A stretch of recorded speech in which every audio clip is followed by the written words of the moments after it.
L'entreprise, elle s'appelle Olga. Elle a changé de nom d'ailleurs durant la CEC. C'est une entreprise familiale. Je représente la troisième génération. On est basé en Bretagne et on est dans le monde de l'agroalimentaire. Donc Olga aujourd'hui, c'est à peu près 1400 personnes. C'est 25 filières en lien avec le vivant, en lien avec le monde agricole. Et c'est 18 sites de production en France. Alors beaucoup dans l'Ouest, mais pas que. À chaque fois, ces sites de production sont en connexion avec des filières, des zones de production, animales ou végétales, avec des savoir-faire, des terroirs et des appellations. On a les appellations d'origine autour du monde du fromage.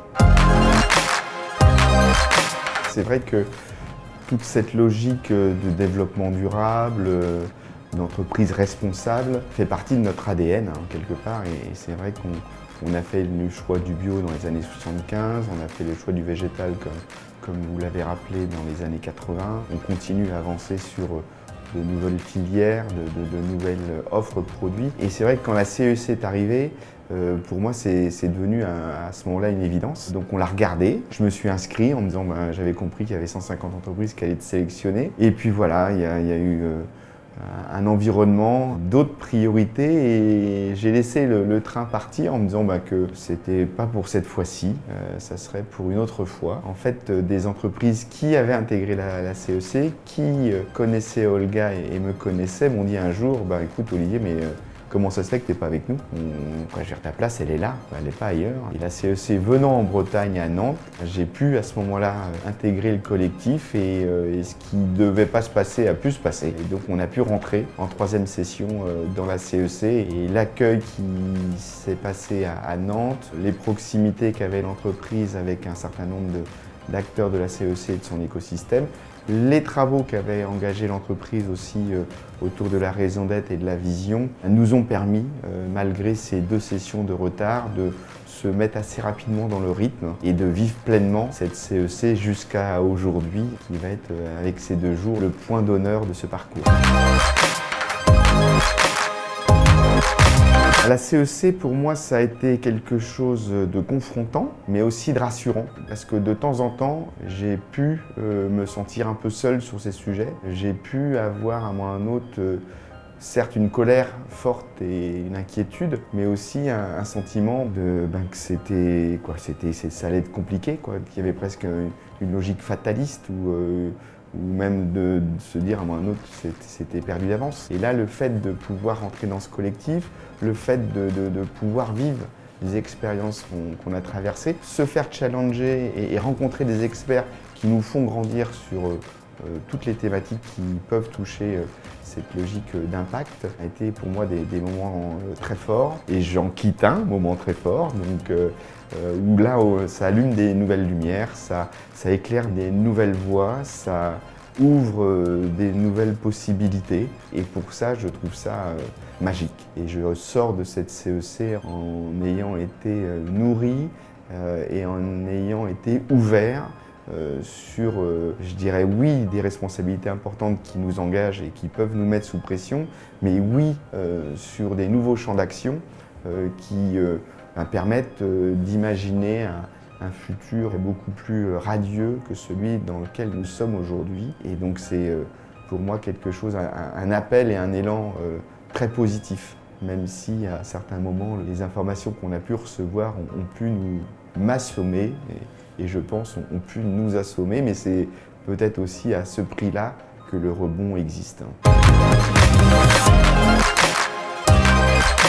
Je suis un autre homme et en plus je me sens plus entendu et plus apaisé. À un moment ou à un autre, j'avais, comme je l'expliquerai, une colère. Et quand on est en colère, c'est pas à ce moment-là qu'on est peut-être le plus judicieux, le plus pertinent, même vis-à-vis de mes enfants. De temps en temps, je voyais bien qu'il y avait un décalage, où il y avait des choses qui m'irritaient et ils ne comprenaient pas. Quand je leur parlais un peu du monde d'avant, j'étais complètement has-been. Donc là, oui, moi je trouve que je pense avoir beaucoup changé, je pense que ça m'a apaisé, je pense que je me sens faire partie d'un collectif et dans une logique de mise en mouvement très responsabilisante. Donc la CEC m'a permis aussi de prendre des engagements que je n'avais jamais pris avant, et avec des fruits immédiats que je trouve absolument magnifiques. Voilà, des beaux fruits, des bons fruits.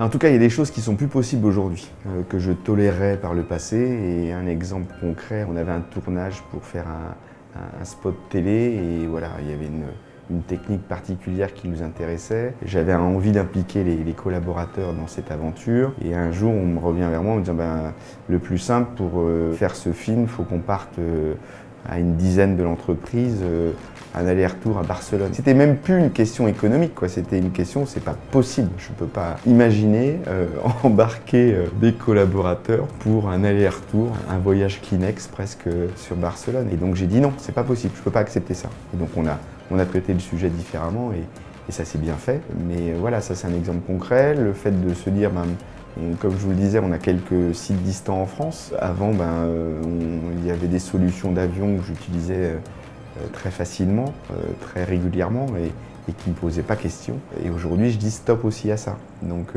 et aller sur les sites, c'est prendre du temps. Alors c'est du prendre du temps en train, c'est prendre du temps en voiture. Donc c'est vrai que je suis aussi en véhicule électrique depuis quelques années. Donc je me sens aussi à l'aise quand je prends ma voiture. Mais prendre ce temps de déplacement amène quelque chose d'autre et ouvre un champ des possibles que je ne m'autorisais pas et que je ne me permettais pas par le passé. Et donc dans le lien avec les collaborateurs, donc quand j'arrive sur un site, c'est pas sur une logique d'un temps chronométré, on a le temps, voilà. Donc on peut prendre le temps de voir des choses, on peut prendre le temps d'accueillir, on peut prendre le temps de s'écouter de manière beaucoup plus naturelle.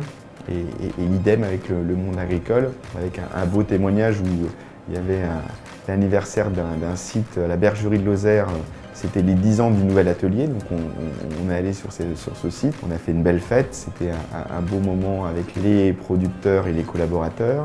Le soir venu, voilà, il y avait un petit peu une fête champêtre entre nous, on était 200, un très beau moment. Des producteurs qui étaient surpris de me voir encore parce qu'ils étaient habitués à me voir en journée, puis le soir, à partir d'une certaine heure, je partais pour reprendre l'avion. Et donc se dire, tiens, il reste avec nous, et de se dire, avec presque le fait de dire, ils avaient l'impression qu'on n'était pas du même monde. Donc là, ça reconnectait au fait qu'on était du même monde. Et ça ouvrait la logique de me dire, tiens, on a fait des travaux dans la ferme, on aimerait bien vous les montrer. Et puis, chemin faisant, ok, demain matin, très bien. Puis tiens, à quelle heure est la traite? Et donc je me suis retrouvé le lendemain matin à aller dans cette ferme et à passer 2 heures avec eux et à traire des brebis. C'est la première fois que je trayais des brebis. Ça a permis de créer ce lien. C'était en toute simplicité, mais qui pour moi, dans cette logique de proximité, de confiance, d'engagement, de co-création, d'intelligence collective, on était là. Et j'ai trouvé ça magique. C'est vrai que si jamais ça s'arrêtait ce soir, il y a un truc qui me manquerait, c'est pas possible. Encore une fois, ce que j'ai pu vivre, j'ai envie de le partager. J'ai envie de le partager bien sûr avec mes équipes, mais aussi avec mon écosystème. On a pris l'engagement avec quelques Bretons de la CEC de lancer justement une logique de Breizh CEC, donc de CEC Ouest plus précisément. Et donc ça y est, on est parti. On a commencé à en parler à nos réseaux et à nos écosystèmes, et des entreprises lèvent la main. L'esprit, c'est de pouvoir justement dupliquer ce qui s'est passé à la CEC au niveau national, au niveau des territoires. Je pense que les régions, à mon niveau, c'est la bonne échelle pour pouvoir être dans l'action et dans l'expérimentation. Et le fait d'embarquer un écosystème de territoire autour du parcours de la CEC tel que j'ai pu le vivre aujourd'hui, pour moi c'est une bonne manière d'entretenir cette petite flamme et de faire, encore une fois, nourrir et irriguer les territoires et les entreprises de ces savoirs, de ces expertises, de cette expérience, et que nos feuilles de route puissent aussi être un magnifique carburant pour pouvoir continuer à faire grandir cette dynamique et cette capacité à se revisiter. Je vois trop souvent autour des projections gaz à effet de serre, il y a des travaux exceptionnels qui sont faits, qui permettent de se rendre compte des enjeux qui sont face à nous et des objectifs que nous avons à atteindre, qui sont des challenges qui sont considérables. Mais souvent, c'est vu de manière très négative, où on va voir une logique de réduction, on va voir une logique de nécessité de décroissance, on va voir des choses où les gens se font peur, il a raison,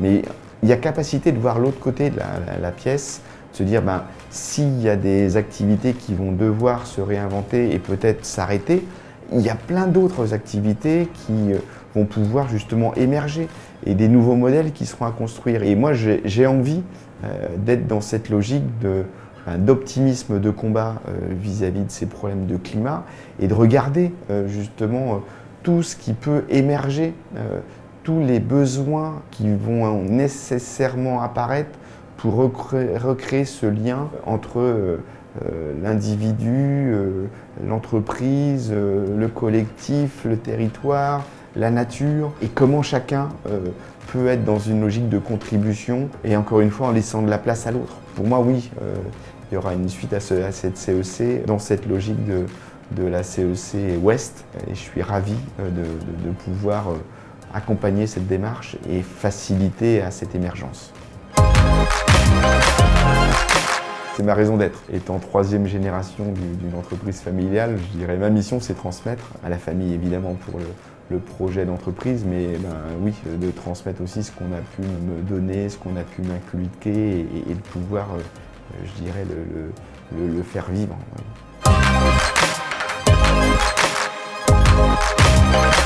Olivier avant était certainement énervé et énervant, et Olivier aujourd'hui est apaisé et de ce fait a beaucoup plus d'ouverture. Moi je me sens aujourd'hui dans une logique de relativiser aussi peut-être ce que je suis vis-à-vis de l'entreprise et peut-être me dégonfler une logique de pression que je m'étais mis tout seul ou qu'on m'avait mis quelque part dans le modèle éducatif ou le modèle un petit peu de transmission d'entreprise pour prendre du temps aussi pour moi et laisser de la place aux autres. J'ai envie de me reconnecter aussi à la vie, j'ai des engagements que j'ai pris justement pour remettre la main dans la terre, les mains dans la terre, des choses qui sont assez simples mais que j'avais pu oublier à certains moments et sortir peut-être d'une logique de course de vitesse, d'empilement pour avoir une logique de reconnexion et être beaucoup plus en confiance, être en confiance avec moi mais aussi avec les autres et accepter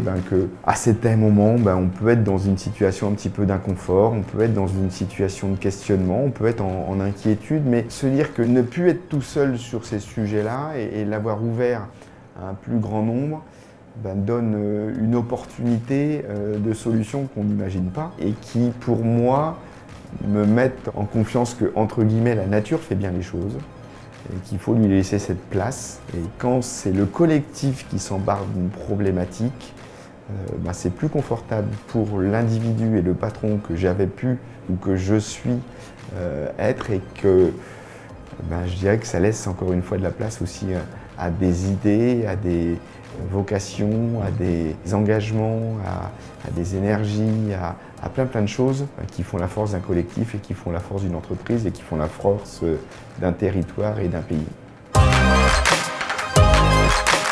Il y avait une rencontre qui était le point de bascule pour moi, c'était avec Frédéric Laloux en 2016, sa conférence à la Villette sur les évolutions d'organisation et l'intelligence collective. Pour moi, autrement, c'était Christophe Samples sur justement cette logique de régénération.